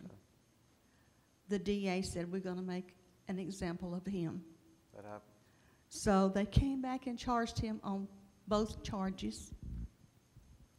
And he went from one judge to another. And then finally, we were under a $50,000 bond, on $25 on each count. He took a polygraph and passed it. They would not let us present that as evidence in our case. He had witnesses that he was with that night, and kids that he went to school with, and they would not accept their testimony. And he has come up for parole 3 times and has been denied. He got 11 years to be served conservatively. We have 130 days left, and he will be home. But I think what's good for the goose is good for the gander.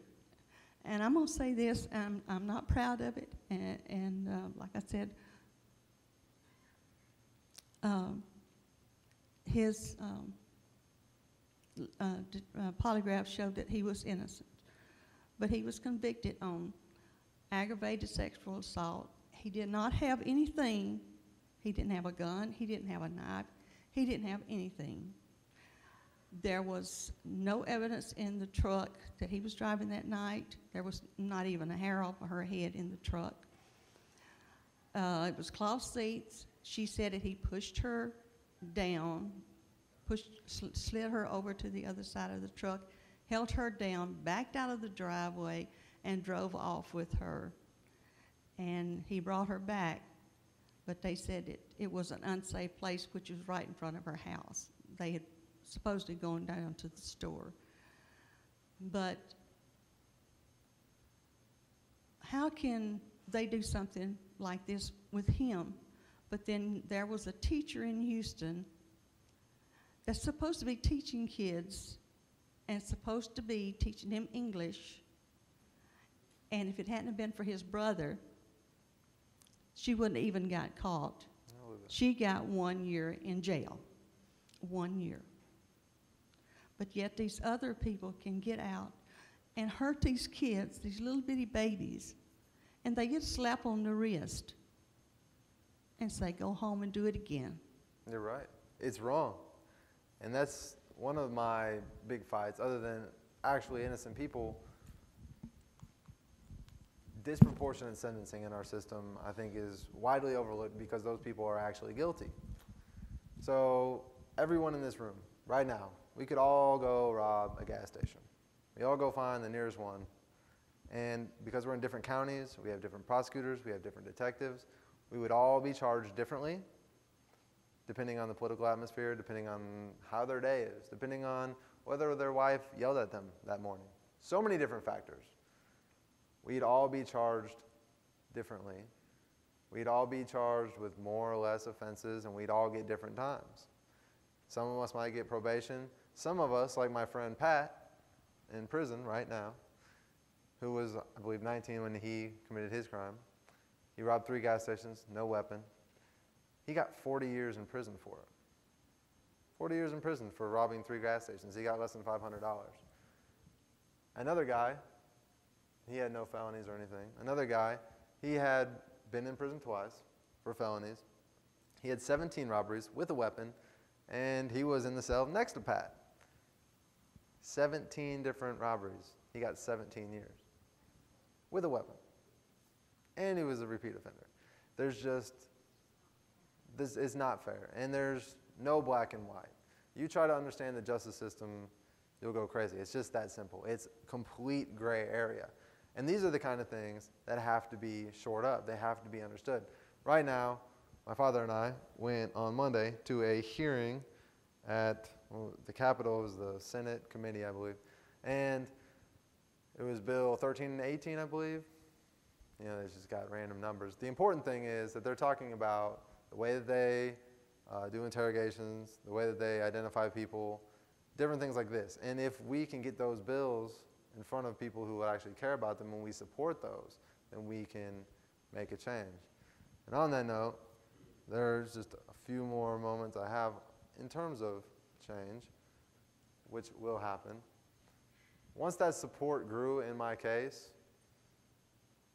from all around the world, which was very helpful.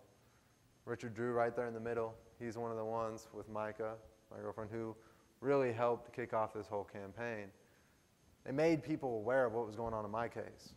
And we can do the same for cases like your son's and like Pat's, like so many out there who've actually committed crimes. I'm not saying that your son has, but people who have, people who haven't, and change the system together. So that leads us to 11, 12, 13. Crazy day. Doesn't even seem real. I mean, that one blows my mind. This is the day that I got out of prison. After nearly a decade of my life being taken from me for something I didn't do, something I had nothing to do with, they let me out on 11, 12, 13. Couldn't have scripted it better.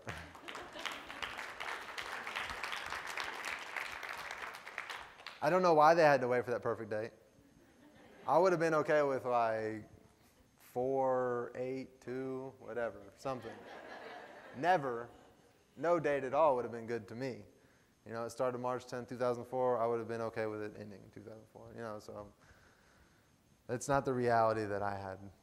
And this is the reality that I did, and you make the best of it. So this date to me will always mean something, and I hope that other people in my situation will have a date that means something to them. So we'll see how that works out in the future.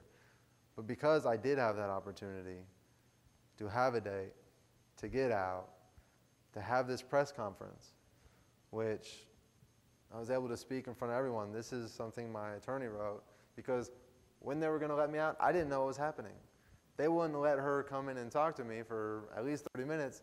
So we're behind 2 panes of glass, and we can't yell at each other, we can't do anything, so she just writes it down. It is over. And minutes before that, I thought I was going to ADSEG. I didn't know what was happening. I thought they were going to put me in the hole, into that place that's like the county jail where you starve and you freeze because maybe somebody made a threat against me. Maybe I looked at somebody wrong. Maybe I used the phone too long. They'll lock you up for anything in prison. I didn't know what was happening. But that felt pretty good. And this is just a few other pictures of the press conference that we had. My father set up at the Tiger Hotel. And as you can see, there are a lot of individuals there. My sister, she right here, was just walking in. And she didn't know if she was going to make it or not. You know, she had to fly in, and we didn't know when I was going to get out. I had no idea I was getting out until an hour before I was standing on the stage. I was in shackles. I was sitting in a van being transported with chains and an orange jumpsuit, freezing with a cage around me and everything. I didn't know what was going to happen. An hour later, I'm on the stage. I'm talking. I'm wearing these clothes that I haven't worn in years. I didn't even know what real clothes felt like. But I knew how to dress. I got my stylist with me. Thank you, baby. Another one, my attorney and my mother. This is one of my favorite pictures. Wish my mother was in it. I just love this because it reminds me of such a great time. You know, everything that we had worked for nearly a decade, we were all there together. And we have this amazing woman, Kathleen Zellner. She's very smart, very powerful. She fought so hard for me for so many years. And she worked with my parents, which a lot of attorneys won't do. And she listened to them, and she talked to us and helped us figure out what's right and wrong and be able to expose that to the world. An hour before this, I had no idea what was going to happen with my life. I thought I was going back into the county jail. And then I would sit there for the next year and a half, suffering. And they would suffer with me. And that's why I'm here today. Thank you for having me. But what's really important is to understand that there are a lot of facts out there. There are a lot of people left behind. And right now, conservative estimates say that 3 to 5% of people in the American justice system are actually innocent. There's 2.3 million people locked up in America right now. It's huge, more than any other nation. It's terrible. And the reality is, if you do the numbers on it, that's 60 to 100,000 people, minimum. 60 to 100,000 that are in prison for crimes that they did not commit at all. Imagine if each one of them has to pay millions of dollars and wait a decade to get out of prison. It's not going to happen. They don't have the funds. They don't have the resources. They don't have the luck that I had. They don't have the family that I had. And the reality is, you can't get all these people out. There's not that many attorneys. There's not that much money. There's not that much time. So you have to stop these people from going into prison in the first place. And that's very easy to do. The House bill that we were there supporting, that my father was going to speak at, that's how you stop it. You hold these people accountable on the front. You say, if you lie to witness, you do these things, you're going to be held accountable. You can only do interrogations this way. There's so many common sense measures that can be employed that we're going to be putting up sometime in the near future. It's going to take years and a lot of research and a lot of people because we have to do it together. We have to do it together. It's about us, right? And it starts with one person and 10 people and then 100. And that's the point. You guys had a voice. You guys helped me get out of prison for something I had nothing to do with. You supported us on Facebook, sent letters to the governor and to the attorneys general, to everyone. And I don't even know how to say thanks to that because I have my life thanks to everyone coming together and supporting my family and I and supporting what they know is right, supporting the facts. And I feel like that's why I have to continue to join you and do the same. And I might have a bigger audience, I might have a bigger voice, but together we have a huge voice. Individually, we're nothing. And it's all about understanding, it's all about awareness, and I'm going to continue to spread it just like you did in my case and hopefully some other cases. So, there's only really one other thing beyond that matters. And these are the people that we've supported, different venues we've been on. The thing that matters beyond that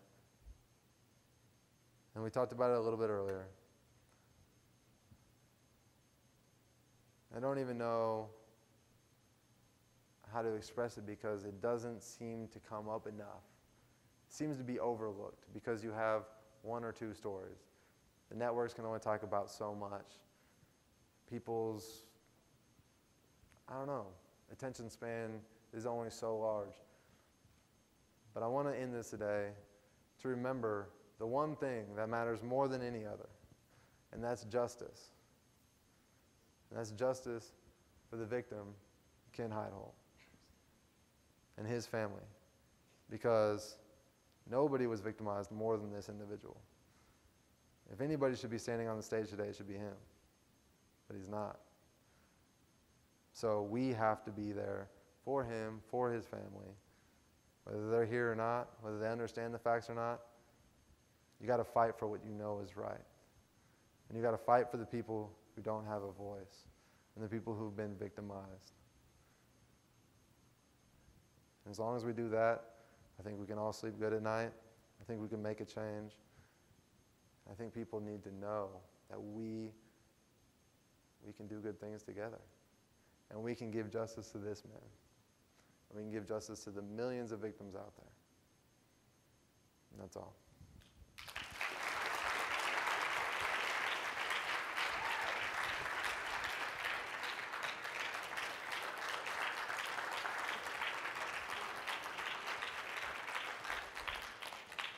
Thank you for coming. Thank you all for coming. Ryan's going to be here. I'm sorry, Ryan. I'm sorry. No, I was just saying thanks for Ryan's going to be here for a few minutes. If you want to have a quick chat and a quick photo, feel free to come up. Thank you for coming.